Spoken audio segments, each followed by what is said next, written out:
আল্লাহ পাকের ক্ষমতা আল্লাহ বলছেন কুলিল্লাহুম্মা মালিকাল মুলকি তুতিল মুলকা মান তাশা ওয়া তানজিউল মুলকা মিম্মান তাশা ওয়া তুইজ্জু মান তাশা ওয়া তুদিল্লু মান তাশা বিয়াদিকাল খায়র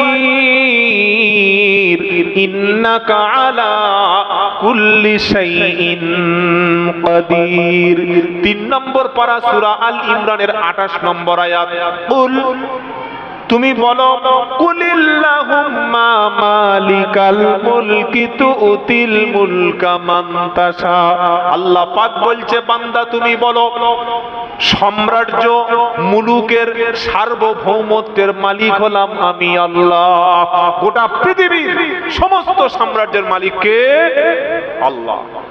আমাদের দেশের প্রধানমন্ত্রী তিনি নেপাল, ভুটান, বাংলাদেশ, মায়ানমার, চায়না, রাশিয়ায় গিয়ে কোনো ক্ষমতা দেখাতে পারবেন। আবার অমুক দেশের প্রধানমন্ত্রী আমাদের দেশে ক্ষমতা দেখাতে পারবেন, যার রাষ্ট্র নিয়ে সেই ব্যস্ত আছে। কিন্তু আল্লাহ পাক বলছেন কুলিল্লাহুম্মা মালিকাল মুলকা তুতিল মুলকা মান তাশা। নবী আপনি বলুন, পুরো গোটা সাম্রাজ্যের মালিক, সার্বভৌমত্বের মালিক হলেন এক আল্লাহ। তিনি কাকে ক্ষমতায় আনবেন, কাকে ক্ষমতা থেকে লাথি মেরে তাড়াবেন, এটা কার হাতে? জোরে বলেন। জনগণ ভোট দিতে পারে, মালিক বানাবে কে, ক্ষমতা বানাবেন কে? আল্লাহ। মানুষ শুধু ভোট দিতে পারে, মিছিল করতে পারে, ক্ষমতায় কিন্তু রাখতে পারে না। মানুষ ভোট দিতে পারে, এর বেশি কিন্তু পারে না। এতটুকু শেষ। যখন মুসা আলাইহিস সালাম মায়ের পেটে, মুসা আলাইহিস সালামের মা চিন্তা করলো এখন অবস্থাটা কি হবে। আল্লাহর কাছে কেঁদে বলল, রব্বানা আমাকে যেন তুমি বেটা ছেলে দিও না, বেটা ছেলে হলে আমার সামনে জবাই করে দেবে। আল্লাহ পাক বলেন ওয়া তুখরিজুল হাইয়া মিনাল মাইয়িতি ওয়া তুখরিজুল মাইয়িতা মিনাল হাইয়্যি। আমি জীবিত থেকে মৃত, মৃতকে জীবিত করতে পারি।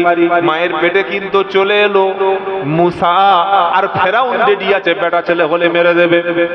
যেদিন মুসা নবী দুনিয়াতে ভূমিষ্ঠ হবে, সে রাতে মায়ের যন্ত্রণা বেড়ে গেল।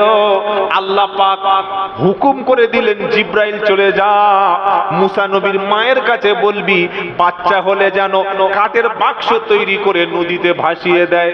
আল্লাহু আকবার। কোরআন সূরা তাহার মধ্যে পরিষ্কার লেখা আছে, কাঠের বাক্স করে যখন নদীতে ভাসিয়ে দিল, মুসা নবীর মা বলল, মেরে এই বাক্সটা একটু পিছনে পিছনে যা, কোন জায়গায় গিয়ে উঠছে দেখবি।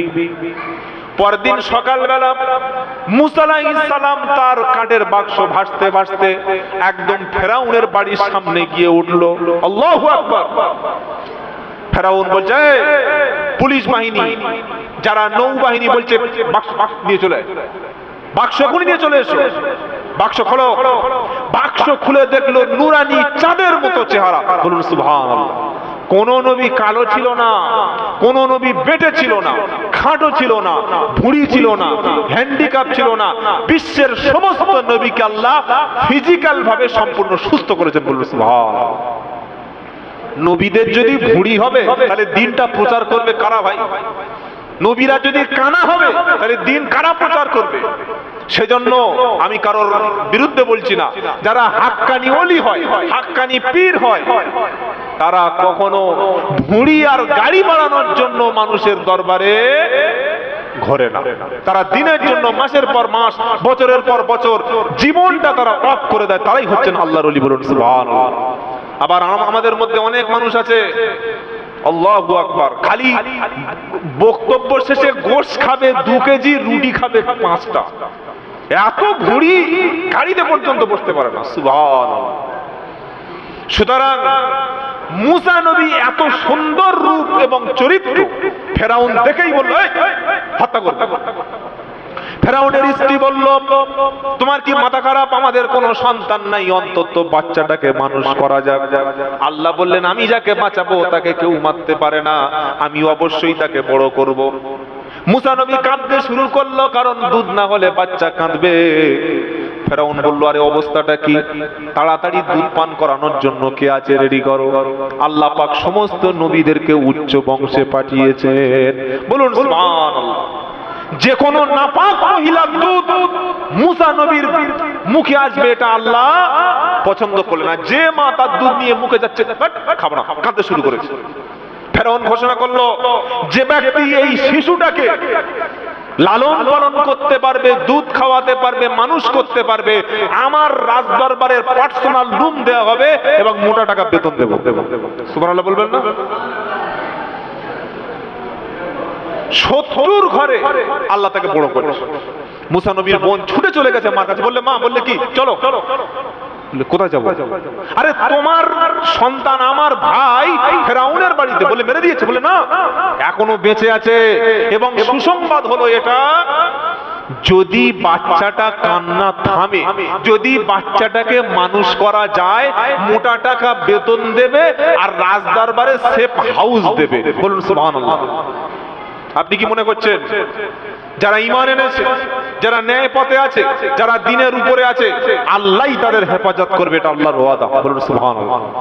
তো মা ছুটে আসলে, তখন তো আর মা বলে পরিচয় দিতে পারছে না। যদি বলে মা তো মেরেই দেবে। বললো আচ্ছা দেখি, বিসমিল্লাহ বলে বাচ্চাটা নিল, দুধ পান শুরু করলো, কান্না থেমে গেল। বড় হচ্ছে। তো বড় যখন হচ্ছে, ফেরাউনের বউ বলছে, এই দেখো তোমার মনটা এত শক্ত কেন গো? তুমি বাচ্চাটা একটু কোলে নিতে পারো না? বাচ্চাটা কোলে নিয়ে কোনোদিন একটু আদর করতে পারো না? তো বললে নেবো। বলে নাও।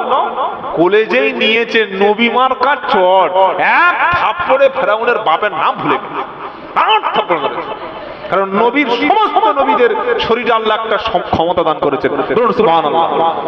নবীর শরীরে 18 জন পুরুষের পৌরসত্ব দান করা হয়েছিল। সুবহানাল্লাহ পাঠ করেন। মুসা নবীর হাতে চড় খেলো। চড় খেয়ে ফেরাউন বলল, এই বাচ্চাটাকে আমি এখনই হত্যা করে দেব। বিবি আসিয়া বললে, মাথা খারাপ নাকি? বাচ্চাটার ভুল কি? বললে, তুই জানিস না হিংসা করে চড় মেরেছে। আসিয়া বলল, বাচ্চা ছেলে কোনোদিন হিংসা করে কি চড় মারতে পারে? ফেরাউন তখন বলল, চড়টা হিংসা করে না কি করে আমি পরীক্ষা করব। একটা প্লেটে দিল আগুন, আগুন আগুন কয়লা গমন করছে, আর একটা প্লেটে দিল সোনার টুকরা। ফেরাউন বলল, সোনার টুকরা যদি হাতে নেয় তাহলে বুঝবো ইচ্ছা করে করেছে, আর আগুন যদি হাতে তুলে নেয় তাহলে বলবো ভুল করে করেছে। আগুন না হাতে দিয়ে সোনার টুকরার দিকে হাতটা বাড়িয়েছে। আল্লাহ বললে, জিব্রাইল যা, মুসা নবীর হাতটা নিয়ে কোনি আগুনেতে ভরে দে। আগুনে হাতটা ভরে দিল, মুখের মধ্যে চালিয়ে দিল, ভিতরে জিহবা পুড়ে গেল। সেদিন থেকে নবী মুসা তোতলা হয়ে গেল। ফেরাউন বলল, না, ওর কোনো ভুল নাই। আস্তে আস্তে বড় হলো। বড় যখন হলো, আল্লাহ পাক এবার নবী মুসাকে বলছে, ইদহাবু ইলা ফিরাউনা ইন্নাহু তাগা। 16 নম্বর পারা, 12 নম্বর পৃষ্ঠা, 10 নম্বর লাইনে, সূরার নাম সূরা তাহা। আল্লাহ পাক মুসাকে বলছে, ইদহাবু ইলা ফিরাউনা ইন্নাহু তাগা। হে মুসা, এখনই তুমি ফিরাউনের দরবারে চলে যাও। আপনি এটা কি ছেলে খেলা মনে করছেন নাকি? কই কত বড় হুজুর আর পীর সাহেব নরেন্দ্র মোদীর বাড়িতে গিয়ে কলেমা পড়ে এসো দেখি, দাওয়াত দিয়ে এসো, জলসা করে এসো দেখি। দিলীপ ঘোষের বাড়িতে গিয়ে কোরআন খতম করে এসো দেখি, যাও দেখি। ক্ষমতা আছে নাকি? কারণ নাই। আল্লাহ বলল, মুসা ফেরাউনের বাড়ি যাও, তার কাছে গিয়ে তুমি কলেমা দাওয়াত দাও। ইদহাবু ইলা ফিরাউনা ইন্নাহু তাগা। কারণ ফেরাউন সীমা লঙ্ঘন করেছে, সমস্ত হাজার হাজার বাচ্চাকে হত্যা করেছে। আল্লাহর জমিনে আমার সার্বভৌমত্ব থেকে, আমার জমিন থেকে, আমার আসমানের নিচে বসে বসে পৃথিবীর আল্লাহর আইনকে অমান্য করে নিজের মত চালু করেছে। এখনই চলে যাও। আচ্ছা, বক্তা যদি তোতলা হয়, বক্তব্য কেউ শুনবে? কথা বলেন। বক্তা যদি তোতলা হয় তো বক্তব্য কেউ শুনবে? উনি তো তোতলা, মুসা নবী, কত বেঁধে যাচ্ছে, তো যাবে কি করে?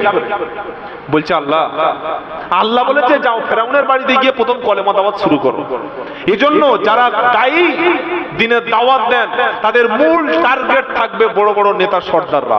ওরা যদি মুসলমান হয়ে যায়, তার ভক্তরা মুসলমান হয়ে যাবে। বলুন সুবহানাল্লাহ। ফেরাউন বলল আল্লাহ দাওয়াত তো দেব, কিন্তু সমস্যা হলো গলার মধ্যে ভাষা পরিষ্কার নাই, বুকে একটু ভয় লাগছে, অত বড় বাদশার আমি তো একজন নবী। তিনি দোয়া করলেন, কি দোয়া? কোরআন, রব্বিশ রাহলি সাদরি ওয়া ইয়াসসিরলি আমরি ওয়াহলুল উকদাতাম মিন লিসানি ইয়াফকাহু কওলি। রব্বিশ রাহলি সাদরি, প্রথম বলল আল্লাহ আমার সিনায় তুমি ক্ষমতা দান করো। সুবহানাল্লাহ। বক্তব্য করার জন্য, জাতির সামনে হক কথা বলার জন্য প্রথম যেটা লাগে সেটা হচ্ছে সিনায় হিম্মত। কি লাগে? জোরে বলেন। মসজিদের ইমাম, অনেক ইমাম সাহেব মসজিদে হক কথা বলতে চায় না। যদি চাকরি না থাকে, যদি গুলি খেয়ে মারা যায়, কিংবা যদি আমার অপমান করে, কারণ অধিকাংশ ইমাম সাহেব হক কথা বলতে ভয় পায় চাকরি বাঁচানোর জন্য, আর বলার জন্য বুকে ঈমান লাগে। জলসা কমিটির বিরুদ্ধে কথা বললে যদি টাকা না দেয়, আমার জীবনে অন্তত 10-12টা ঘটনা এমন হয়েছে, বলেছি টাকাই দেয়নি, যা ছিল কোন রকমের বাড়িতে চলে এসেছে, এরকম হতে পারে। তো মুসা নবী বললেন আল্লাহ আমার সিনায় ক্ষমতা দাও, ঈমান দাও, কারণ জালিমের বিরুদ্ধে হক কথা বলা হলো জিহাদ। বলুন সুবহানাল্লাহ। জালিমের বিরুদ্ধে, জুলুমের বিরুদ্ধে, অত্যাচারী শাসক বাদশার বিরুদ্ধে কথা বলা কি? জিহাদ। মুসা নবী বললেন আল্লাহ সিনায় ক্ষমতা দাও, ওয়ায়াসসিরলি আমরি, কাজটা সহজ করে দাও, ওয়াহলুল উকদাতাম মিন লিসানি ইয়াফকাহু কওলি, আর জিবের মধ্যে আমার আড়ষ্টতা দূর করে দাও। সুবহানাল্লাহ। আপনারা বিরক্ত হচ্ছেন না তো? আর অল্প 2-4টা কথা বলবো। 3টি দোয়া করলেন। 1 নম্বর কি? সিনায় ক্ষমতা। 2 নম্বর কি? কাজ সহজ করো। ফেরাউনের সামন্ত আছে, সেনা আছে, গোয়েন্দা পুলিশ আছে, আমি একা ফেরাউনের বাড়ি ওয়াজ করতে হবে, চিন্তা করতে পারছেন? সিনায় আমার ক্ষমতা দাও, আর মুখের মধ্যে আমার জিবের আড়ষ্টতা দূর করে দাও, আর আমার ভাই হারুনকে তুমি নবী বানিয়ে দাও। জোরে বলুন সুবহানাল্লাহ। সব আল্লাহ দিয়ে দিলেন। ফেরাউনের বাড়ি গিয়ে বলছে বলো লা ইলাহা ইল্লাল্লাহু মুসা কালিমুল্লাহ। এটা কি সহজ মনে করছেন নাকি? এই যে এটা সহজ। এই আমাদের এখানে যত অমুসলিম দোকান আছে, খালি দোকানে গিয়ে বলুন আল্লাহ ছাড়া কোনো ঈশ্বর নাই, মাবুদ নাই, কেউ নাই, আল্লাহর কথা মেনে নাও, মুসলমান হয়ে যাও, আল্লাহর দিন পালন করো। আপনার মুখ রাখবে, পুরো ফেস পাল্টে দেবে। কি দেবে না দেবে না? দেবে না দেবে না? দেবে। সেই যুগের সবচাইতে প্রতাপশালী বাদশার বাড়ি দিকে কলেমা পড়ছে। আমরা তো মরা লোকের কানে গিয়ে কলেমা শোনাই, বোকার মতো। লোকটা মরে গেছে, কানের কাছে সবাই মিলে ঘিরে 1,24,000 কলেমা পড়ছে। এদিকে কোরআন শরীফ পড়ছে, এদিকে কলেমা শরীফ পড়ছে। কোথায়? মরা লোকের কানের কাছে। লা ইলাহা ইল্লাল্লাহ, লা ইলাহা ইল্লাল্লাহ, লা ইলাহা ইল্লাল্লাহ। ওরে গাধা, সারা জীবন স্টেশনে বেদবেড়িয়া বসেছিল, সারা জীবন বাস স্ট্যান্ডে বসেছিল, সারা জীবন চায়ের দোকানে বসেছিল। উচিত তো ছিল জীবিত থাকা অবস্থায় তার পাশে বসে, ভাই লা ইলাহা ইল্লাল্লাহ তুই বলতে পারিস কি একবার দেখি। এই চেষ্টাটা সারা জীবন যার জীবনে করা হলো না, মরণের পরে তার কানের কাছে গিয়ে 1 লাখ 2 লাখ দিয়ে কোনো লাভ যদি হয় তো আপনারা গিয়ে করুন, আমার অসুবিধা নেই। কেমন পারো জ্যান্ত লোকের কাছে কলেমাটা পড়ো।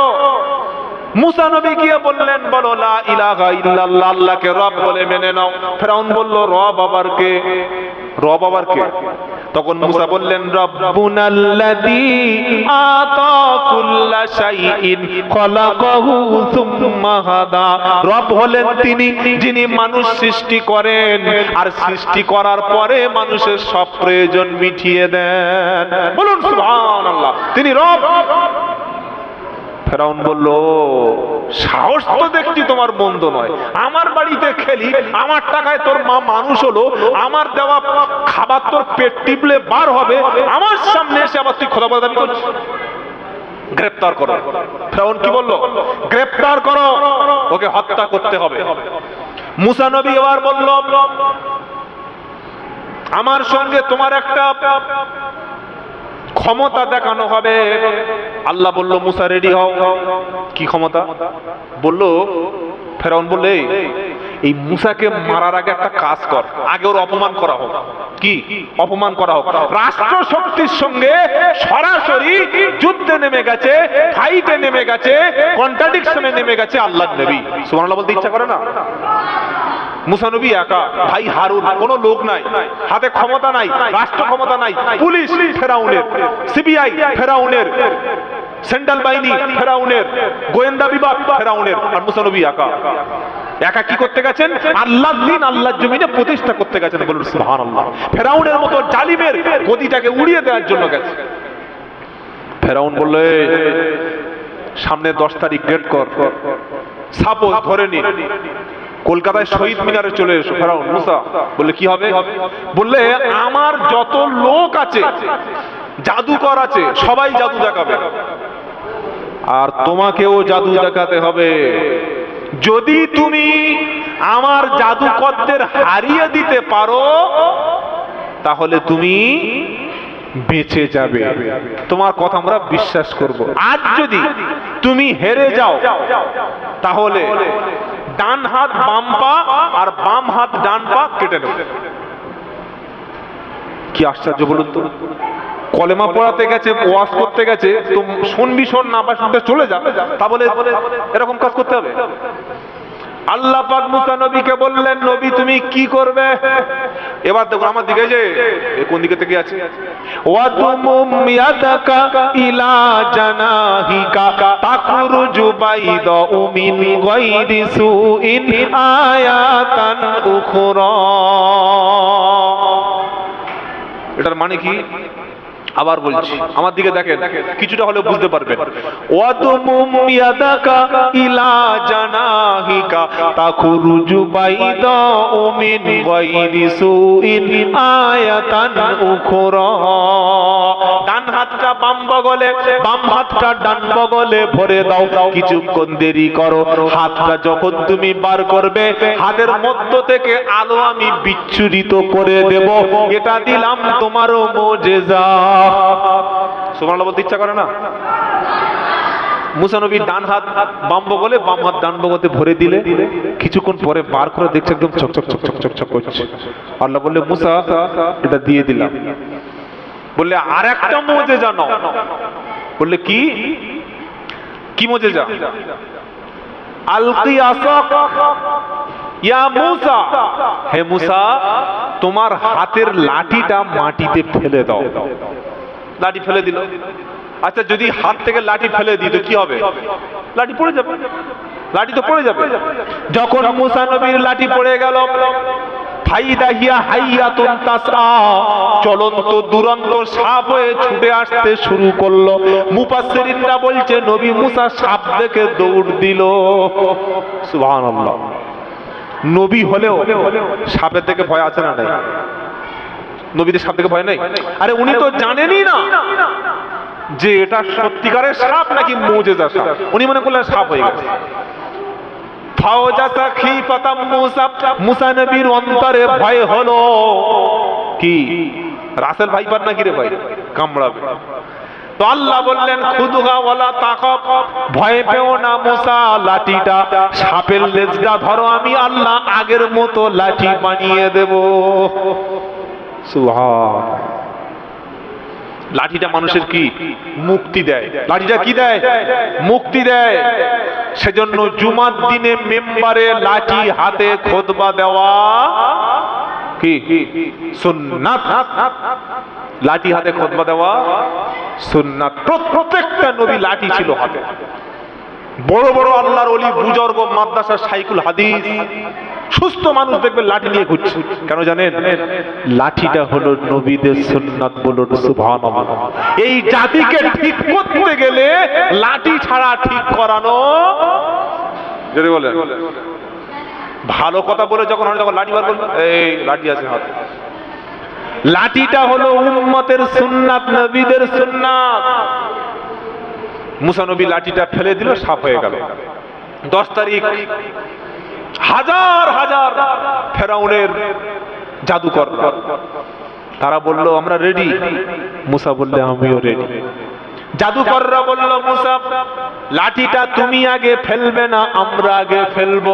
মুসা নবীকে যখন এরা সম্মানের সঙ্গে জিজ্ঞাসা করলো, মুসা নবী বলল, আগে তোমরা নিক্ষেপ করো।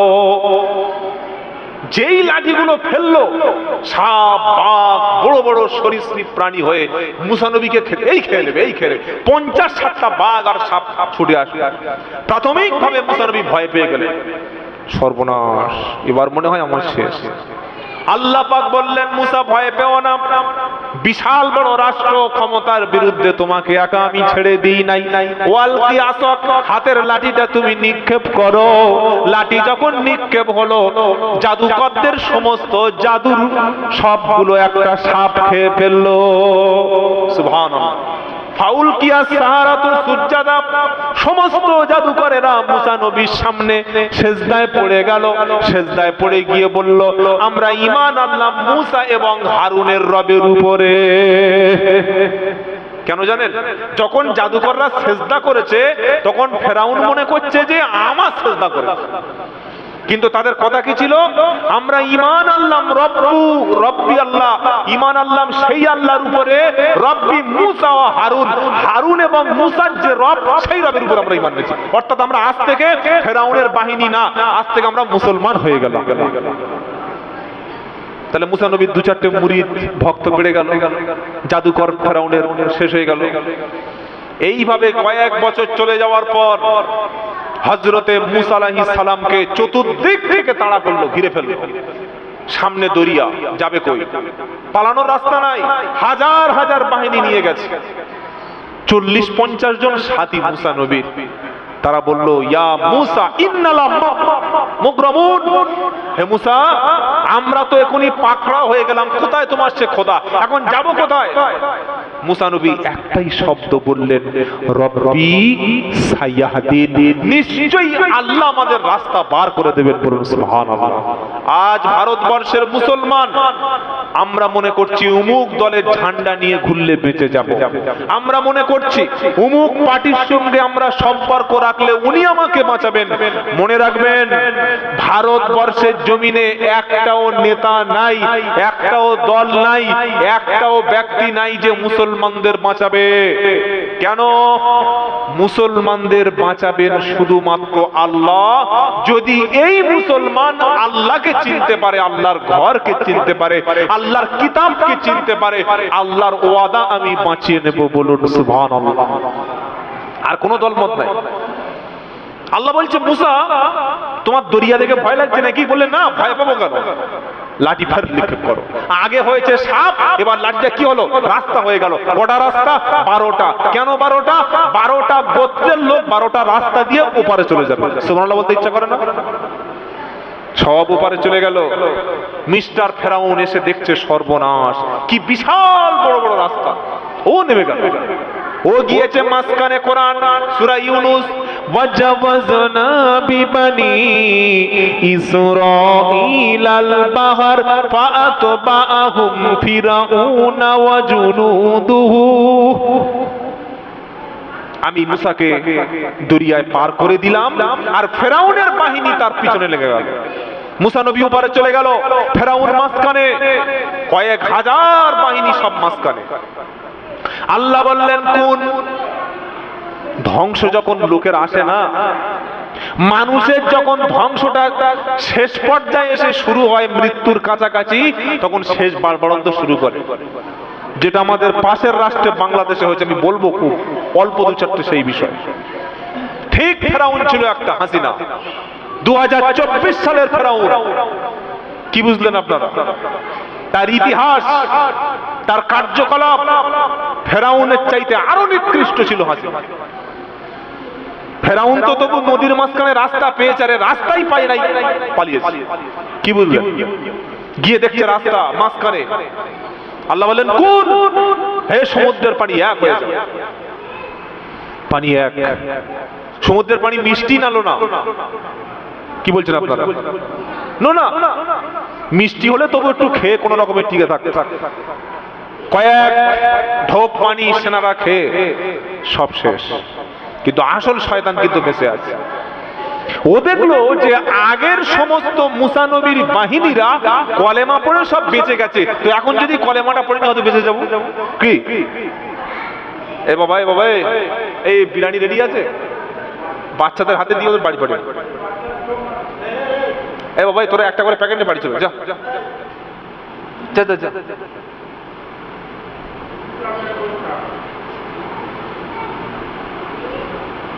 ফেরাউন কি করলো? বলছে আল্লাহ আমি ঈমান এনেছি। আপনারা জানেন যে ফেরাউন কলেমা পড়েছিল, জানা আছে? ফেরাউন কলেমা পড়েছিল, তবে কোন কলেমা? মৃত্যুর আগের কলেমা। কেন কলেমা পড়েছিল? মরণের হাত থেকে বাঁচার জন্য। কিসের হাত থেকে? জোরে বলেন।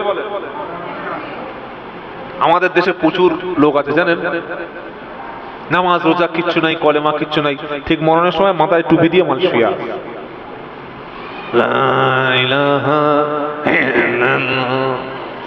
এমন জোরে কলেমা পড়ছে না, একদম এখান থেকে বার হচ্ছে, ঘর কাঁপছে ঠকঠক করে।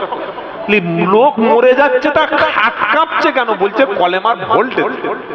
ও সর্বনাশ, কি ঘুমাচ্ছে, তাকে চাপ দিয়ে পড়ানো হচ্ছে। এজন্য হাদিসে নিষেধ আছে, মুমূর্ষ মৃতপ্রায় ব্যক্তির কাছে কলেমা পড়ানোর জন্য চাপ সৃষ্টি করা যাবে না। তোমরা লা ইলাহা ইল্লাল্লাহ শোনাও, যদি সে একবার বলে তাহলে ঈমান নিয়ে কবরে যাবে, বলুন সুবহানাল্লাহ। আর আমরা কি করি? ও চাচা লা ইলাহা ইল্লাল্লাহ বলো, ও যদি ফট করে বলে বলবো না, তো বেঈমান হয়ে গেল। কি বেঈমান হবে না? লা ইলাহা ইল্লাল্লাহ বলে বেহুশ হয়ে গেল, 3 দিন পরে মারা যাচ্ছে, আল্লাহ ক্ষমা করে জান্নাত দেবে, বলুন সুবহানাল্লাহ। নবী বললেন যার শেষ কথা, শেষ কলেমা যার লা ইলাহা ইল্লাল্লাহ হবে, আল্লাহ তার ভুল ত্রুটি ক্ষমা করে দিয়ে জান্নাত দিয়ে দেবে। সুবহানাল্লাহ। তবে ঈমান আনতে হবে, শিরক করা যাবে না। কোন মাজারে, কোন কবরে গিয়ে সিজদা করা, মাজারওয়ালার কাছে মাথা নিচু করা, মাজারের শুয়ে থাকা ব্যক্তি ভাগ্য পাল্টাতে পারে, তিনি উপকার করতে পারে, এই সমস্ত বিশ্বাস করার নাম হলো আল্লাহর সঙ্গে শিরক। এই বিশ্বাস নিয়ে মরলে জান্নাত নাই। ফেরাউন বলল ক্বালা আমানতু আন্নাহু লা ইলাহা ইল্লাল্লাযী আমানাত বিহি বানু ইসরাঈল ওয়া আনা মিনাল মুসলিমিন। ফেরাউন বলল ক্বালা আমানতু, আল্লাহ আমি ঈমান আনলাম, আন্নাহু লা ইলাহা ইল্লাল্লাযী আমানাত বিহি বানু ইসরাঈল, মুসা নবীর বানি ইসরাঈলের ওই নবীর উপরে আল্লাহ আপনার উপরে ঈমান আনলাম, যে ঈমান মুসা নবীর সাথীরা এনে সবাই পার হয়ে গেল। আল্লাহ আমি ঈমান আনলাম, ওয়া আনা মিনাল মুসলিমিন, আমি তো মুসলমানদের মধ্যে একজন। মুসা নবীর সাথীরা তারা কলেমা পড়ে সবাই যদি পার হয়ে যেতে পারে, আমি কলেমা পড়ে কেন নদীর মাঝখানে ডুবে মরছি? আমি তো মুসলমান। এক্ষুনি পার হয়ে গেল, একদল লোক কলেমা পড়েছে মুসা নবীর সাথে, এই লা ইলাহা ইল্লাল্লাহ পড়েছে, আর আমি তো সেই কলেমা পড়ছি। আল্লাহ আমার রাস্তা কই পানি যাচ্ছে না কেন? কি বুঝলেন? মরণের ভয় কলেমা কাজ হবে। এবার আল্লাহ কি বলছে জানেন? আল্লাহ এখন এই শয়তান সারা জীবন তোর বাড়িতে কলেমা পড়া লোক হাত ধরে ডেকেছে, তোর বাড়িতে কলেমা দাওয়াত গিয়ে পৌঁছেছে, তুই কলেমা শুনিসনি, জীবিত অবস্থায় কলেমা পড়িসনি। যারা কলেমা পড়তে এসেছে তাদেরকে হত্যা করেছিস, যারা কলেমা দাওয়াত দিতে এসেছে তাদেরকে বেঁধে রেখে ফাঁসিতে ঝুলিয়েছিস, যারা কলেমার কথা নিয়ে রাস্তায় বার হতো তাদেরকে জেল খাটিয়েছিস। এখন এই কলেমা আর আমি নেব না। কিছু বুঝতে পারলেন? বুঝতে পেরেছেন না পারেন নাই? আমরা অনেক মানুষ আছি এখনো যারা কলেমা যারা শেখায়, কোরআন যারা শেখায়, তাদেরকে আমরা কাফের বলে ফতোয়া দিই। ছি ছি ছি ছি, তওবা তওবা তওবা আস্তাগফিরুল্লাহ। তাদেরকে বলি ওদের থেকে দূরে থাকবি, ওরা নবীর দুশমন। যদি কেউ আমাকে কোরআনটা আর কলেমা আর নামাজটা শিখিয়ে দেয়, সে নবীর দুশমন হয়ে যায়, তাই তো ভাই? এই নবীর দুশমন নয়। যদি কেউ নামাজ আর কলেমা আর ইসলামটা আমাকে শিখিয়ে দেয়, সে ইহুদিদের দালাল। তো কথা বলে না, ইহুদিদের দালাল নয়? আল্লাহ বলছে ফেরাউন আলান এখন কলেমা পড়ে কোনো লাভ হবে না, সারা জীবন ছিল তুমি কলেমা ওয়ালাদের বিপক্ষে। আপনি নিজে নিজে বসে ভাবুন যে কলেমার পক্ষে, কোরআনের পক্ষে সারা জীবন ছিলেন নাকি মরণের সময় থাকবেন, কোনটা? এটা নিজেদের ঠিক করতে হবে।